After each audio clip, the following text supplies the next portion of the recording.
After divorcing my husband, I knew being a single mother would be no easy feat, but I overestimated myself as well. My daughter is my world, but God, she can be a terror. I couldn't handle any more of the Monday, Friday morning tantrums, and I couldn't help but feel guilty when I'd be leaving her at school an hour after dismissal because I couldn't get off work on time. So when I got the letter in the mail, I had to see if it was something worth trying. I found it in my mailbox on a Friday afternoon on my way home from work. It had already been a bad day, but if my daughter gave me a problem, I would have snapped.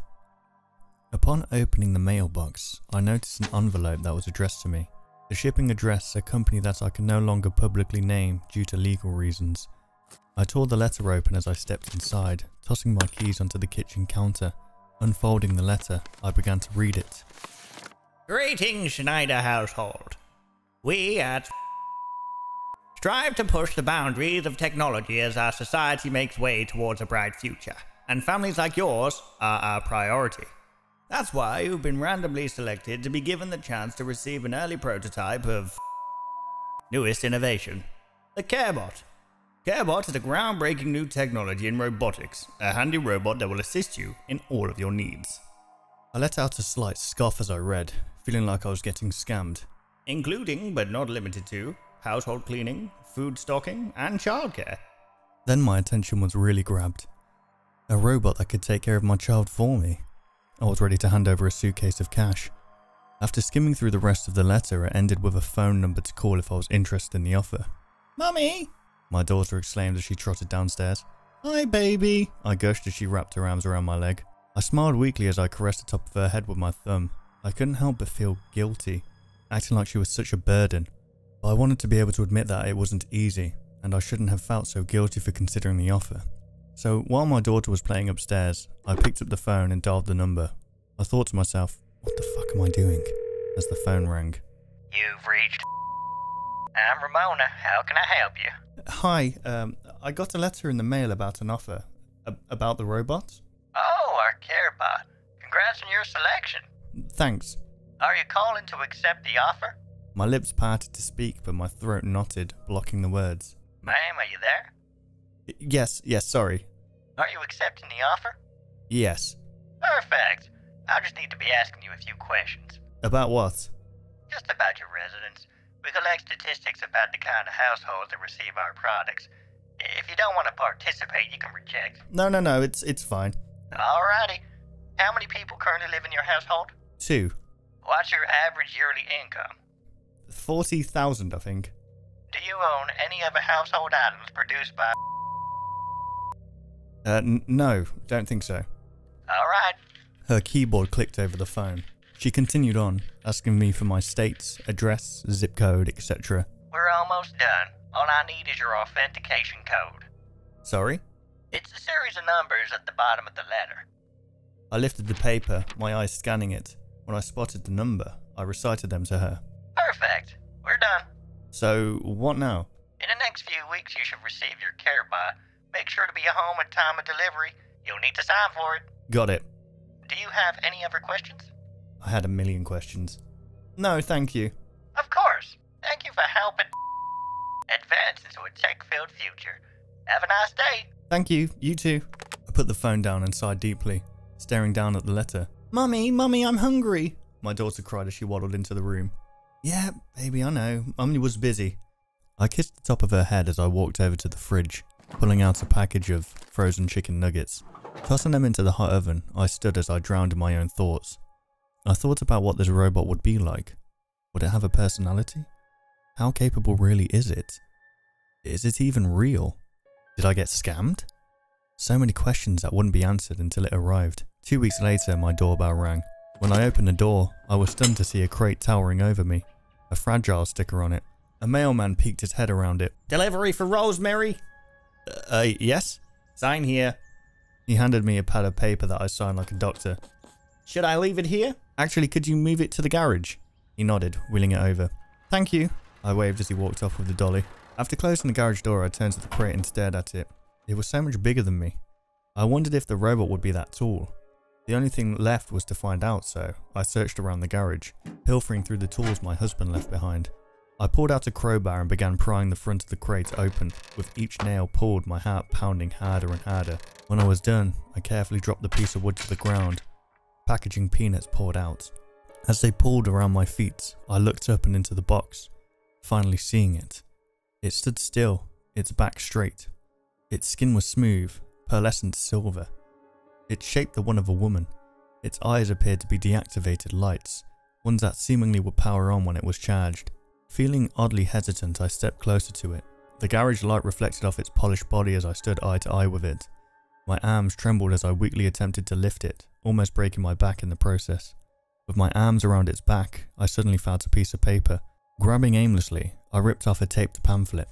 Flipping through it, I quickly read the directions on how to turn it on. It said the charger was stored in its back, and it would turn itself on. Reaching behind it again, I removed the panel and pulled out a charger. It just reached the outlet, the cord stretching against the edge of the box. Then, a red light began to fade in and out on its chest. I assumed that meant its battery was low. The pamphlet said it needed at least 2 to 3 hours to charge, so I went about my day and left it alone. Around dinner time, I was placing a plate in front of my daughter as I noticed her eyes lock onto something. "Honey, you okay?" "Who's that?" I looked over, holding in a gasp as I saw it standing in the doorway. Its glowing white eyes turned to us as we stared back at it. Then, it stiffly walked towards us. "Hello, I am Carebot, your personal household assistant. What is your name?" It looked at me, waiting for my answer as I stood in silence. Rosemary." "Nice to meet you, Rosemary." Hearing it repeat my name in its monotone voice sent a slight chill down my spine. "What's your name?" It turned to my daughter. "Sarah," she said with a smile. "Hello, Sarah. Nice to meet you." "Nice to meet you too." I smiled weakly as I saw her bond with it. "Do you have a name?" she asked. "I do not. Would you like to give me one?" She turned to me, waiting for me to provide one. "You can name it." "Kitty!" she exclaimed. "What a great name. I am now Kitty." I chuckled as I watched her talk to it. I assumed it would terrify her. "Would you like to sit?" I awkwardly offered. "If you would like me to." I realised that it had no self-desires, so I'd have to order it to. "Sit with me, Kitty." "Okay, Sarah." It walked over to the seat, its motors audible as it sat. "What are you eating?" It tilted its head. "Chicken nuggets, they're my favourite." Chicken nuggets, Sarah's favourite food. While it kept her busy, I decided to get some errands done around the house. When she was done eating, I walked back into the kitchen. As my hand reached for the plates, its hand was suddenly on it first.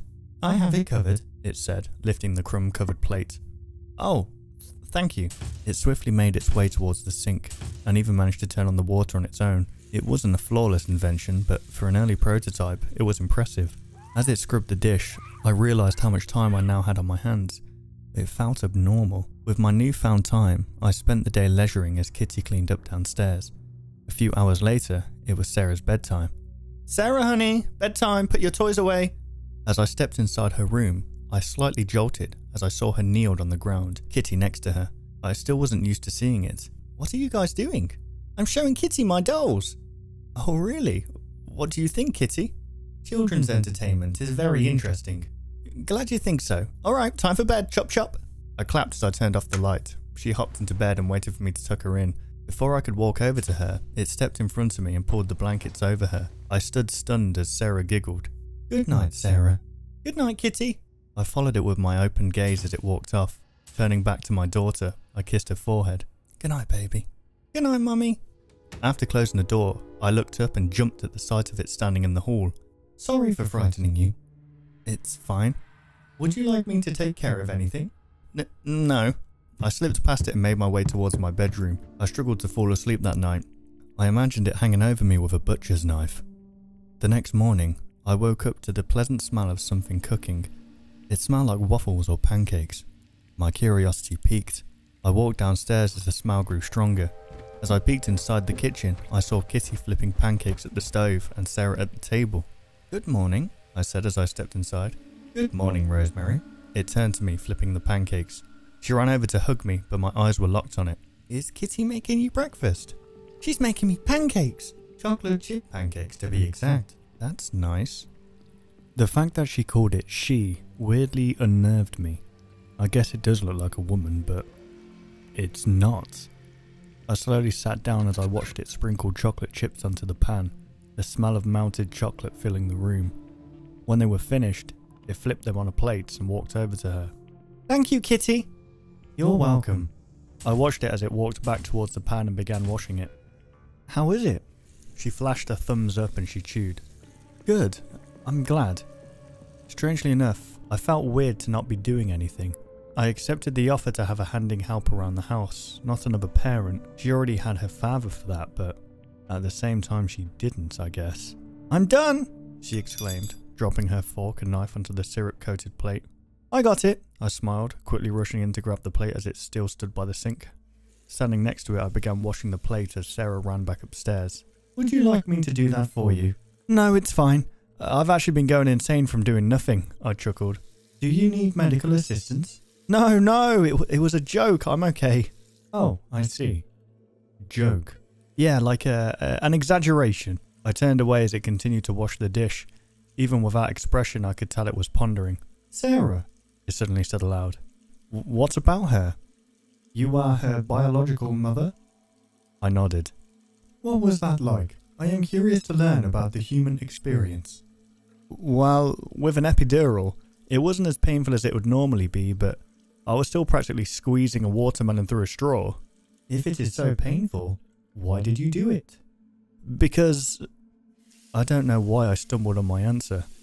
I guess I just never thought about why. I didn't need a why. Because I was ready to make my life about her. "Ah, I see. Do you enjoy it? Motherhood?" "I wouldn't say it's easy, but I wouldn't trade it for the world." "If you enjoy it, why did you accept me into your home?" "Because she deserves better than to see me struggle." "You are a good mother." I smiled weakly, looking away. "I hope so." "I'd like to be a mother someday." "Maybe they'll make a kid bot or something," I chuckled. "Haha, maybe." As we continued to scrub the dishes, I thought about its question about my birth. I realised my answer only focused on the pain, and I weirdly felt guilty about that. It wasn't so bad. Her birth, I mean. Seeing her was worth it. I remember holding her for the first time, my ex-husband next to me, and all I could think was, "You are the most beautiful thing I've ever seen." I smiled as I stared off, remembering her tiny face and tiny fingers that would wrap around mine. "Ex-husband?" My head shot up at the question, my face falling. Yeah." "Does love expire?" "Sometimes, yeah." "But not for your child, right?" "No, that's unconditional, infinite." "I see." As I finished cleaning the dish, I set it aside on the drying rack and cleaned off my hands. "I have some errands to run. Will you be okay handling the house on your own?" "Yes, that's what I'm built for." "Right." I walked towards the upstairs steps after slipping my shoes on. "Sarah, Mummy's running out. I'll be home soon." "Okay." Truthfully, I felt anxious about leaving her home alone with it, but it seemed harmless. All it really knew how to do was cook and clean, so I brushed the anxiety away and got my errands done. When I got back home, I first noticed Sarah sitting on the table as Kitty placed a band-aid on her knee. "Hey baby, are you okay?" "Yeah, I fell off my scooter." "Aw, hun. But Kitty patched me up." I glanced over at it as it pressed down on the adhesive. "All done." "Thank you, Kitty." She sprang up and ran back outside. Then it began following behind her. I trailed behind them, watching her hop back on the scooter, watching from the front door. It watched as she rode back and forth down the sidewalk. "The wheels light up too!" I heard her excitedly exclaim. "Very cool!" I smiled weakly, then shut the door. I felt stupid for even feeling it, but I was jealous of a robot. I'm glad she likes it, but it felt like she liked it more than me. Dealing with my own shit and trying to be good enough for her was getting harder to do simultaneously. On Monday, I groggily woke up, preparing for a fight to get her to school. As I wiped my eyes, I dragged my feet towards her bedroom. "Sarah, honey, it's time for school." I opened the door, and to my surprise, her bed was empty. I glanced around the empty room, feeling puzzled. "Sarah?" I called out as I walked down the hall. I looked down the stairs and saw her at the bottom as Kitty tied her shoes. "Hey, you woke up early?" "Yeah, Kitty made me breakfast again." "Oh, that's nice." "Okay, let's go," it said. "It's fine, I can take her."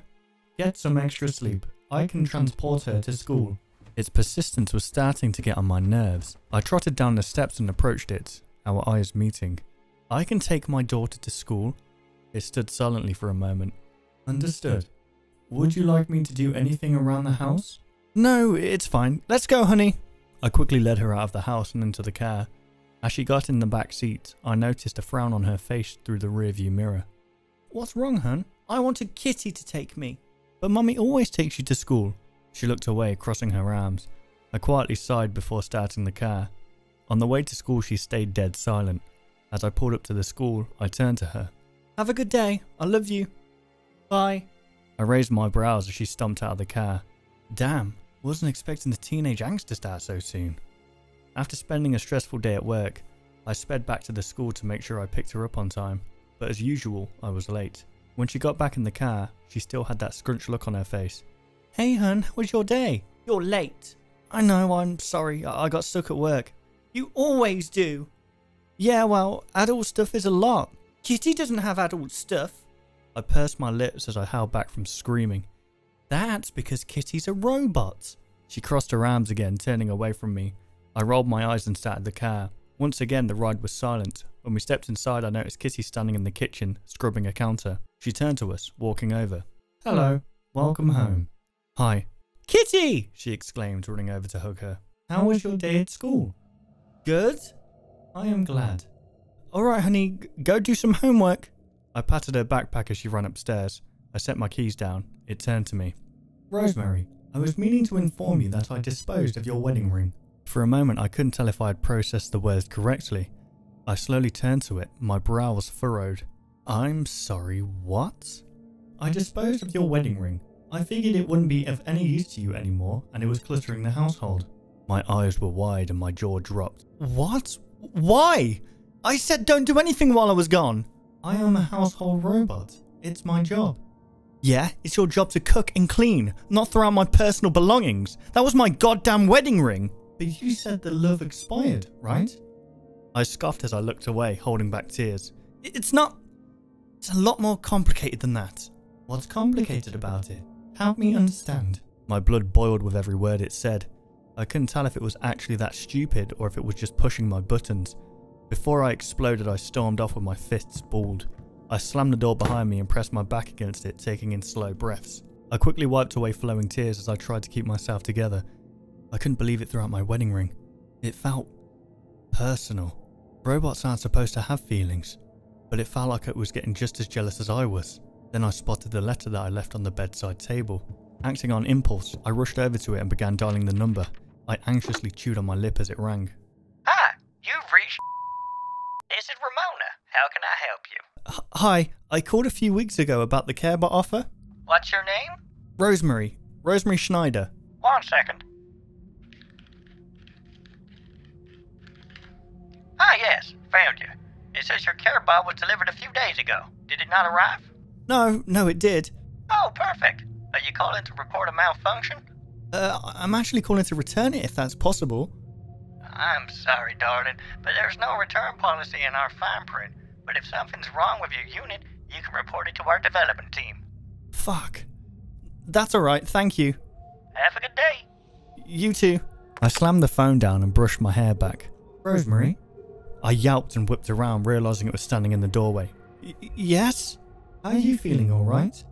Yeah, I'm fine. Are you sure?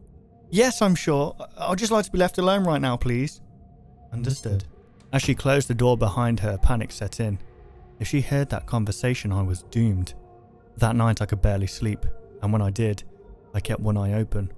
Then, the next morning, as I was getting Sarah ready for school, the doorbell rang. Could you finish tying her shoes? I hesitantly asked Kitty. Yes, of course. When I opened the door, there was a man on my front porch. Hi, what can I help you with? Hi, I'm with Child Protective Services. We received an anonymous report about child negligence. Can I ask you a few questions? My soul slipped out from my body as he spoke. My vocal cords knotted. Yeah, come in. My heart pounded against my chest as he stepped in, scanning my house with his sharp gaze. I was just taking her to school. He turned to Kitty, tilting his head. This a CareBot? Yeah, just got it. Huh. Seen a few of these. Hello.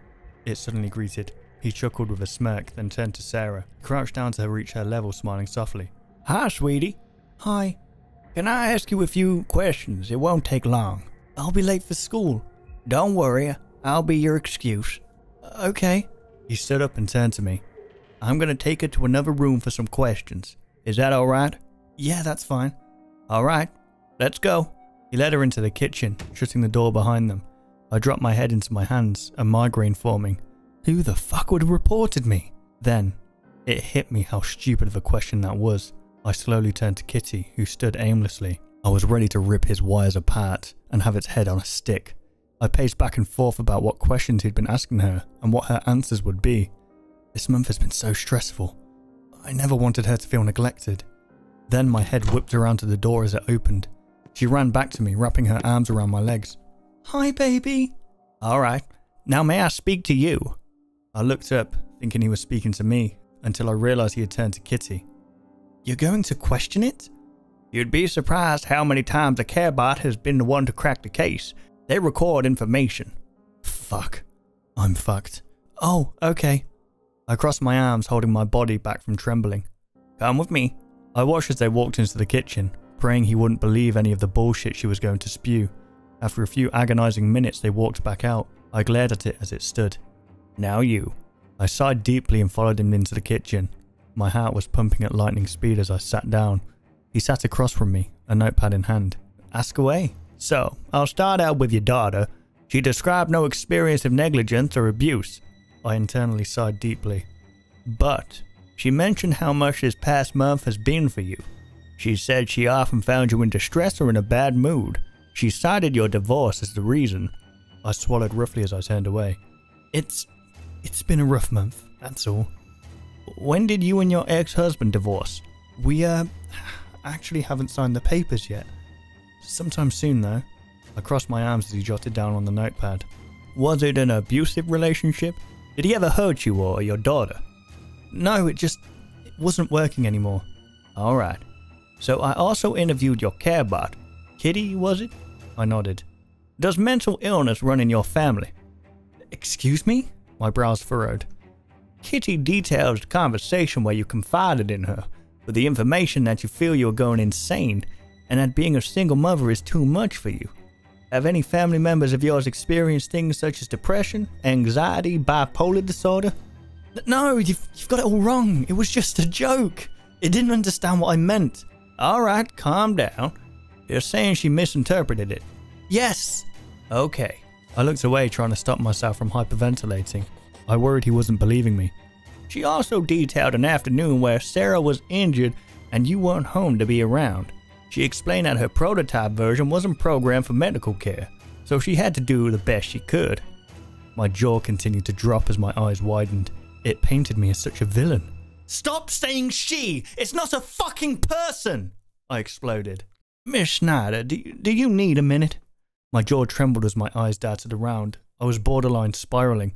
I'm fine. I apologize. That's alright. I know how stressful this can be. I just want to get to the bottom of this. I took a deep breath and composed myself. That did happen, but not the way it's saying. She scraped her knee while riding her scooter. It happened. Kids scrape their knees. Kitty put a band-aid on her and she ran back out like nothing happened. And why weren't you home? I was running errands. He continued to jot things down. I attempted to peek at what he was writing but couldn't. Kitty said that in the fine print of her pamphlet, it says that leaving the prototype version alone with a child for a prolonged amount of time is not recommended because it's not fully developed. It didn't mention that to me when I left. It was fine watching over her. So you didn't read the fine print? Who reads the fine print? I rubbed my temples as nausea churned my stomach. As he finished writing, he flipped the notepad shut. Alright, I think we're done here. You can't let it do this to me. I swear to God it's out to get me. The robot is out to get you. Yes! As the words left my mouth, I realized how crazy I sounded, and that definitely didn't help my case. Look, to me, you just seem like a stressed mom, but I'm gonna have to schedule a follow-up check. What? Why? It's just protocol, ma'am. If you're not guilty of anything, it won't be a problem. I understand. Thank you for your cooperation. I followed him back out, noticing Kitty and Sarah sitting on the steps. Hope I didn't take up too much of your time. Have a good day. He waved to everybody. I shut the door behind him and leaned against it with my arms crossed. I stared down at my feet as I felt my world crashing down. I already lost my husband. If I lost her too, I didn't know what I would do.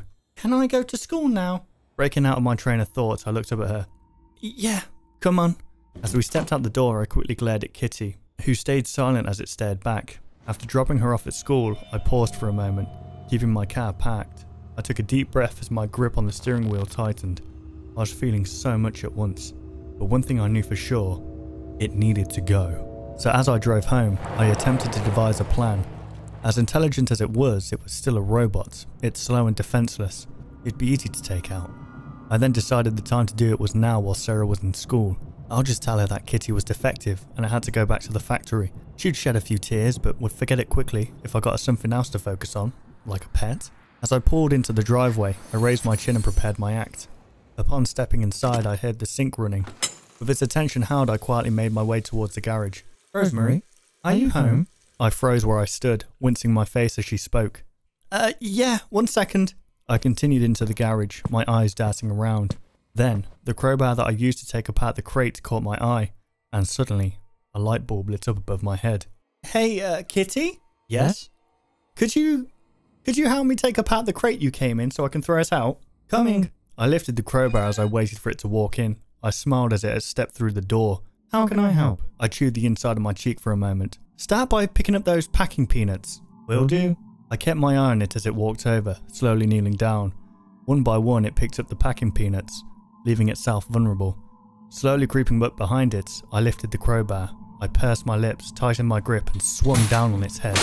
The metals clanked against each other, echoing throughout the garage as it collapsed to the ground. Its materials was tough. Only a dent was left in its skull, so I swung down again, and again, and again. I continued to bludgeon it until I saw wires. With my chest pumping, I dropped the crowbar. Sparks flew from the crater in its head as I dragged it back into the crate. After laying it in the box, I lifted the cover back on and nailed it shut. Wiping the sweat off my brow, I left the garage and sank into the living room couch. It was finally gone. Its twisted mission to get rid of me failed. With little time to rest, I quickly got ready for work and got there before I was late. Throughout the day, I prepared for how upset Sarah was going to be. I felt like she had already blamed me for so much shit that was out of my control. I hoped she wouldn't put this on my back too. Making it even worse, I ended up leaving work later than usual. I sped as safely as possible towards the school, knowing that me being late and Kitty being gone was going to require a new toy as an apology. But when I pulled up, she wasn't there. I waited for a few minutes, tapping my finger on the steering wheel, but she never came out. I remembered that if she stayed out for too long, they would take her into the attendant's office. But when I stepped inside, she wasn't there either. Hi, what can I help you with? Hi, yes, is Sarah Schneider still in class? I came to pick her up and she's not there. The woman flipped through pages, scanning them. She was dismissed about half an hour ago. My stomach sank as she said it. What? To who? The care bots, registered under your name. Oh my god. I flew out the door and started my car with shaking hands. Speeding around corners, I left skid marks all the way home. I halted my car on the curb of my house, then dashed towards the front door. Sarah! I cried as I threw the door open. My eyes darted around the house looking for any sign of her. Sarah, honey! Are you here? I barged into the garage, my face crumbling as I saw the open crate. How could it still be functioning? Suddenly I heard a thump above me. Running out of the garage, I flew upstairs and threw open each door. Sarah, baby, where are you? Then as I threw open the bedroom door, my expression twisted in horror. Kitty was lying on the bed, wires draping from its head. Its back was against the bed frame, its legs spread open with a jagged hole in its crotch. Suddenly, it began letting out glitching, monotone screams as blood spurted from the hole. I watched frozen in terror as my white sheets turned crimson. Then, out through the hole, came a blood-stained hand. A hand I didn't want to recognise. I dropped to my knees as tears streamed down my face, watching as her arm snapped in half on the way out, the bones sticking out of meaty flesh. Her back then came out first, her spine folding until blood splattered and soaked through her clothes. Then, her blood-coated legs began to come out, the jagged edges of the hole scraping down them and spilling more blood. And finally, her head popped out, with her dislocated jaw hanging from meaty strings and a dent that caved in her skull. It screamed slowed to a stop as my daughter's contorted, mutilated body fully released onto the bed. Not a single limb in the right place. Then, it reached down and lifted her up, blood pouring down its arms as her snapped limbs dangled. It cradled her as it looked down into her fearful eyes that were locked open, even in death. You are the most beautiful thing I have ever seen.